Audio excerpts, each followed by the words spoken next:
Hi, this is Don with Internet of the Mind and Serenity Cafe memberships. Today we're going to take a quick run through again on how we make our maps of the world. And we're going to use this map of how we make maps of the world that we call the meta map. And you can see a lengthier version of this video in the Mental Filters movie in other parts of this website. So to start with, I want to begin over here on the left side of the screen and talk about how we see the world. And the world is anything outside of our own skin. And we take in data from the world at a rate of about 2 million bits per second. 2 million bits of sensory data. Hear, see, feel, touch, taste, smell data. And it comes in through our input channels. We can't possibly process 2 million bits of data per second, but we can process about 40,000 bits of data. So all of that hear, see, feel data has to come through this doorway into the subconscious mind. And RAS stands for the reticular activating system, which is an area in the brain that works closely with the thalamus and some other structures in order to process and select and sort for information to allow in.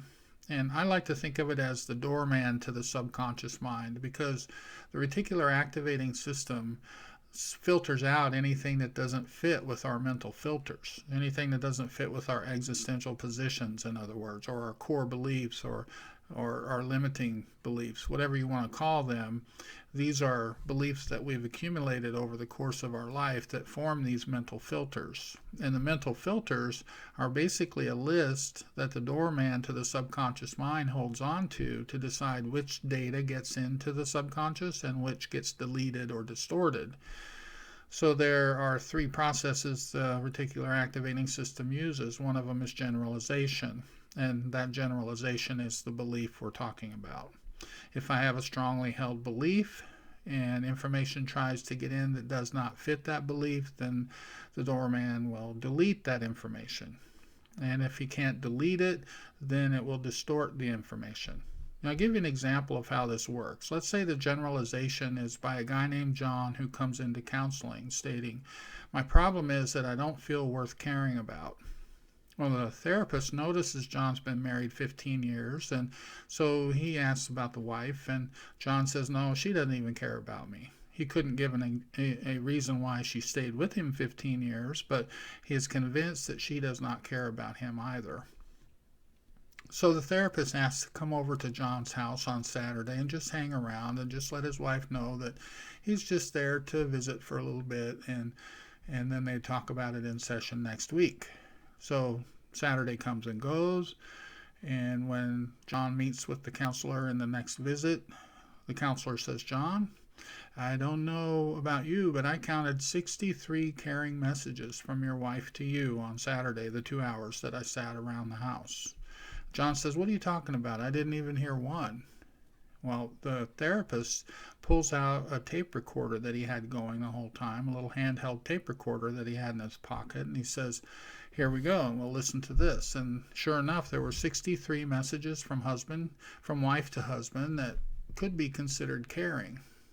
And so the first one that comes along, John blows off saying, "Oh, well, she was just saying that because you were there." And the second one is, "Oh, she just wanted something," or some other reason that belief that it was a caring message could not be true. So what happens is that the belief was, "I'm not worth caring about," and any message his wife sent that was caring was deleted. And we have ways of saying that to ourselves even. We say, "Well, that went right over his head," or "that went in one ear and out the other," or "that just didn't even register." And that's deletion.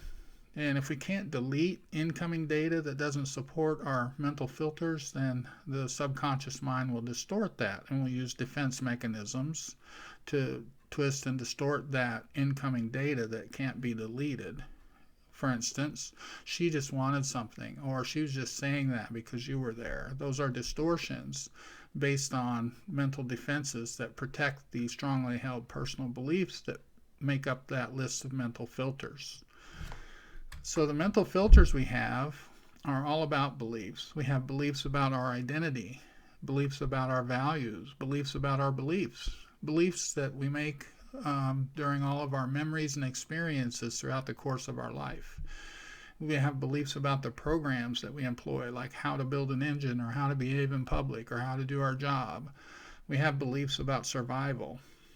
And all of these beliefs form strongly held core beliefs that are called mental filters. And when we have a strongly held core belief, that information gets sent to the doorman so that he or she can generalize, delete, and distort data accordingly, so that we can only allow in data that fits our mental filters. This is why human beings are subjective and cannot be objective. We can't possibly take in 2 million or more bits of data per second, so we screen out all but about 40,000 bits.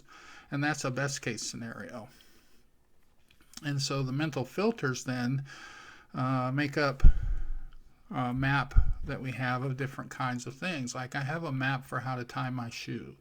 I have very complex maps like how to do a relationship or how to do my job or how to drive a car. But we have a room full of maps, and they're all based on our abilities and mental filters. But then we output all that data too. And the way we output it is through paramessages. We leak out of every pore of our body these nonverbal messages in how we walk, how we talk, how we hold ourselves, how we look, how we sound, how we behave, sit, stand, etc.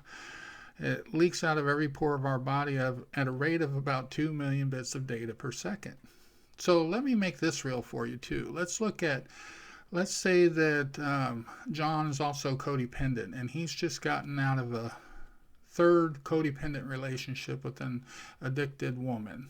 And he's been out of that relationship for 6 months, and he's been doing okay, and he's kind of rebounded and made the transition. And now his friends think that it's time for him to get hooked up again, so they have a big party for him. They invite 50 women to this party. 49 of them are as healthy as can be. Only one is addicted. Which one do you think John ends up with? That's right, in about 4 minutes or less, John will end up with the only addicted woman in the whole party. And that's not by accident, because there's subconscious auditioning going on. As soon as John walks in the room, he's leaking out this paramessages, and so are all of the people in that room leaking out data into the world around them. And we're soaking in each other's data, and there's a lot of subconscious processing taking place. And this is why John may approach one person and start to talk, and nothing happens. He moves on to the next one. No chemistry there. Moves on to the next one.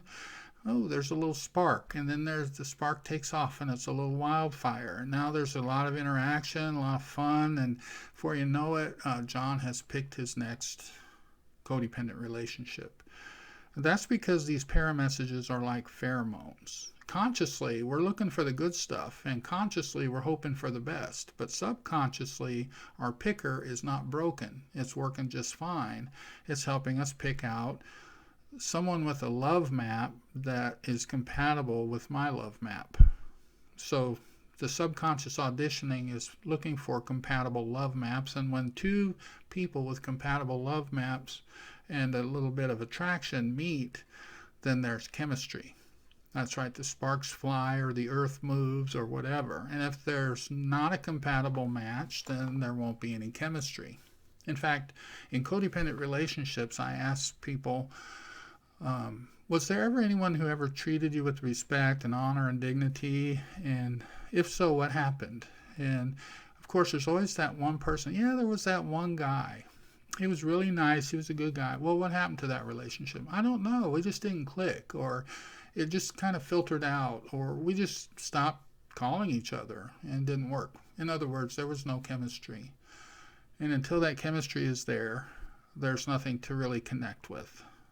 So that's how we input data from the world around us, how we process it based on our mental filters, how we build these maps and output that data into the world around us, and have these automatic repeating cycles of difficulties or problems or so forth. It's not that we have a stamp on our forehead, it's that we have radar at the base of our skull called the reticular activating system. The good news, though, is that we can change our mental filters. It takes conscious effort, and when we look at the cognitive behavioral therapy model that I'm sharing with you here at the cafe, then we'll see how we can employ conscious effort to change subconscious programming. And when we do that, when we take a core belief that does not serve us well, and we have an experience based on conscious effort that actually creates some sort of a response inside, then we can challenge that belief and it can begin to change. And then we have a new core belief. And as we start to believe that and try that belief out more and more often, then according to like recovery thinking or healthy thinking or cause and effect thinking, we start to employ good conscious executive functioning. Then we have different experiences, and those experiences translate into an emotional charge called the confirmation of the existential position, creating a stronger core belief that will help us to change those mental filters. And when we change the mental filters, we find that we attract different relationships, different opportunities, and different experiences in life in general. Thanks for listening.